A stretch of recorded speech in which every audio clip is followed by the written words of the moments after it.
આજથી જ ગુજરાતના વિસ્તારોમાં ગાજવીજ અને વીજળીના કડાકા ભડાકા સાથે વરસાદ ભૂકા કાઢશે, કારણ કે હવે અરબી સમુદ્રમાં ચોમાસું સક્રિય થઈ ગયું છે. જોકે ગુજરાતના વિસ્તારોમાં પણ આજથી જ ચોમાસું સક્રિય થશે. ખાસ કરીને દક્ષિણ ગુજરાતના ભાગોમાં આજે ભારેથી અત્યંત ભારે વરસાદ પણ વરસી શકે છે.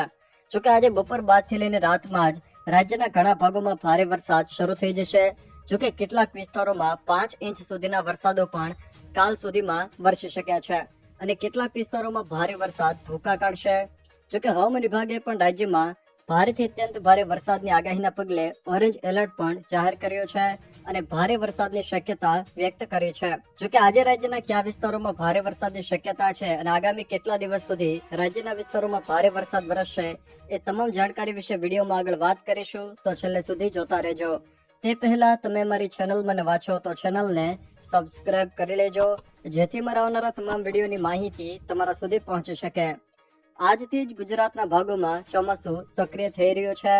આજે પણ રાજ્યના કેટલાક વિસ્તારોમાં ભારે વરસાદની શક્યતા છે. આજે રાજ્યના કયા કયા વિસ્તારોમાં ભારે વરસાદની શક્યતા છે એના વિશે વાત કરીએ તો આજે ખાસ કરીને ભરૂચ, નર્મદા અને સુરત તેમજ વડોદરા આ જિલ્લાના કેટલાક છૂટાછવાયા વિસ્તારોમાં ભારેથી ભારે વરસાદ આજે વરસે એવી શક્યતાઓ છે. તે સિવાય બનાસકાંઠા અને સાબરકાંઠાના બોર્ડર વિસ્તારો, જ્યારે ડાંગના કેટલાક વિસ્તારો અને બોટાદ ભાવનગરના કેટલાક વિસ્તારોમાં પણ ભારે વરસાદની શક્યતાઓ રહેલી છે. તે સિવાય જો મિત્રો વાત કરવામાં આવે તો બનાસકાંઠા, મહેસાણા, ગાંધીનગર, ખેડા, આણંદ, પંચમહાલ, દાહોદ, મહીસાગરના કેટલાક વિસ્તારો, છોટાઉદેપુર, નવસારી, વલસાડના કેટલાક વિસ્તારો, જ્યારે રાજકોટ, અમરેલીના કોઈ ભાગોમાં પણ હળવોથી મધ્યમ વરસાદ વરસે એવી શક્યતાઓ છે. જોકે ભરૂચ, સુરત, નર્મદાના કેટલાક વિસ્તારોમાં તો આજે ભારેથી ભારે વરસાદ પણ વરસી શકે છે. તે સિવાય જો વાત કરવામાં આવે તો ગુજરાત હવામાન વિભાગ દ્વારા પણ આજે ખાસ કરીને અમરેલી, ભાવનગર, નર્મદા, તાપી, ડાંગ, નવસારી અને વલસાડ આ જિલ્લાના કેટલાક છૂટાછવાયા સ્થળોએ ભારે વરસાદની આગાહીના પગલે યલો એલર્ટ પણ આપ્યું છે. જોકે આજે બપોર બાદથી લઈને રાત સુધીમાં રાજ્યના કેટલાક વિસ્તારોમાં ભારે વરસાદની શક્યતાઓ છે.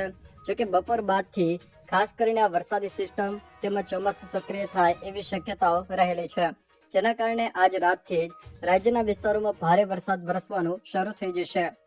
હવામાન ખાતાની વાત કરીએ તો હવામાન ખાતા દ્વારા આગામી 7 દિવસ સુધી રાજ્યના વિસ્તારોમાં હવે ભારે વરસાદની શક્યતા વ્યક્ત કરી છે, જેમાં આજે યલો એલર્ટ તેમજ ખાસ કરીને 15 અને 16 તારીખે રાજ્યના કેટલાક વિસ્તારોમાં ભારેથી ભારે વરસાદની આગાહીના પગલે ઓરેન્જ એલર્ટ પણ જાહેર કર્યું છે.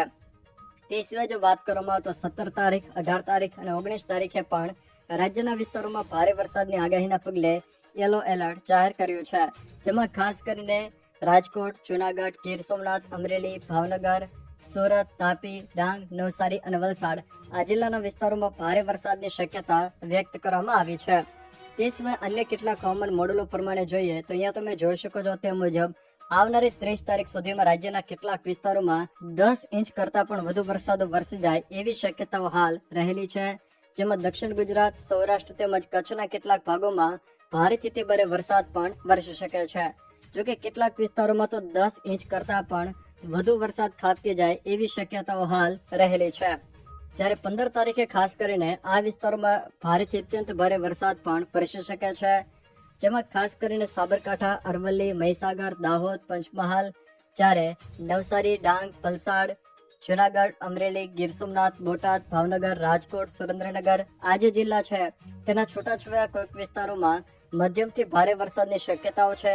જ્યારે બનાસકાંઠાના અન્ય વિસ્તારો, મહેસાણા, ગાંધીનગર, ખેડા, અમદાવાદ, આણંદ, ભરૂચ, નર્મદા, સુરત, તાપી આજે કોઈક છૂટાછવાયા વિસ્તારો છે તેના કોઈક છૂટાછવાયા વિસ્તારોમાં પણ હળવોથી મધ્યમ વરસાદ વરસે એવી શક્યતાઓ છે.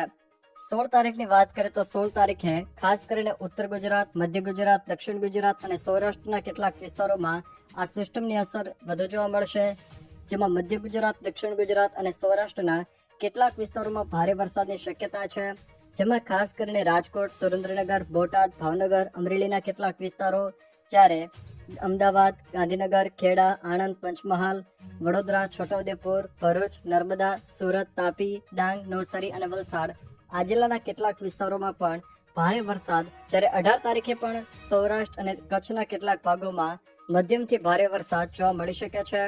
તે સિવાય મિત્રો વાત કરવામાં આવે તો 19 તારીખના રોજ પણ સૌરાષ્ટ્ર અને દક્ષિણ ગુજરાતના વિસ્તારોમાં ભારે વરસાદ જોવા મળશે. જ્યારે આ જે વરસાદી સિસ્ટમ છે એ વરસાદી સિસ્ટમની અસર 19 તારીખ સુધી જોવા મળશે. જોકે ત્યારબાદ રાજ્યમાં વરસાદનું જોર થોડું ઓછું થઈ શકે છે. પરંતુ બંગાળની ખાડીમાં બનેલી અન્ય એક સિસ્ટમ ગુજરાત પર આવતા 23 તારીખથી ફરી એકવાર રાજ્યના વિસ્તારોમાં ભારેથી અતિ ભારે વરસાદ વરસી શકે છે.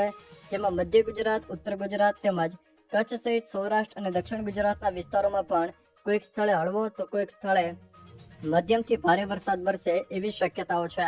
જોકે હવે રાજ્યમાં ચોમાસું સક્રિય થઈ રહ્યું છે, જેના કારણે રાજ્યમાં ભારે